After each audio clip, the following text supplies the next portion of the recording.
जी नाज़रीन, कंदकोट में आम ख़बर आहे जेका अवां सां शेयर कयूं पिया। सीनियर सहाफ़ी अब्दुल गफ़ार मंगी जे पुट समेत टे ॼणा हथियारबंदनि हथां अगवा हिक मज़ाहिमत ते पाण छॾाए वरितो। ॿिनि ॼणनि खे हथियारबंद अगवा करे कचे तरफ़ खणी फरार थी विया।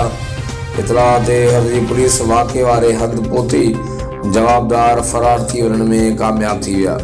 मिली ॼाण मूजिबि ए सेक्शन थाणे जी हद हैबत रोड तां नामालूम मोटरसाइकिल सवार हथियारबंदनि टिनि ॼणनि सीनियर सहाफ़ी अब्दुल गफ़ार मंगी जे पुट नसीबुल्ला मंगी, माशूक मंगी ऐं आदिल मंगी खे हथियारनि जे ज़ोर ते खंभे वरितो।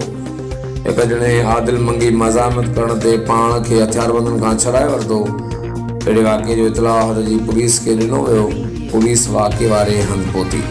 राब्तो करण ते SSP कश्मीर कंदकोट रोयल अहमद खोसो चयो त अगवा वाक़े जी जांच कयूं पिया, जल्द मुलज़िमनि खे बाज़ियाब कराए ॾींदो। जी नाज़रीन, कंदकोट मां अहम ख़बर आहे जेका अवां सां शेयर कयूं पिया।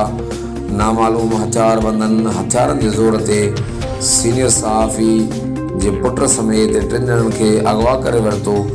हिक ॼणे मज़ाहिमत करे हथियारबंदनि खां पाण छॾाए वरितो, जॾहिं त हथियारबंद सहाफ़ीअ जे पुट समेत ॿिनि ॼणनि खे अगवा करे कचे तरफ़ खणी फरार थी वञण में कामयाब थी विया। ॿिए तरफ़ GTN वेब न्यूज़ सथ पारां सीनियर सहाफ़ी अब्दुल गफ़ार मंगी जे पुट समेत अगवा वाक़े जी मज़म्मत कई आहे। जी नाज़रीन, कंदकोट मां अहम ख़बर आहे जेका अवां सां शेयर कयूं पिया।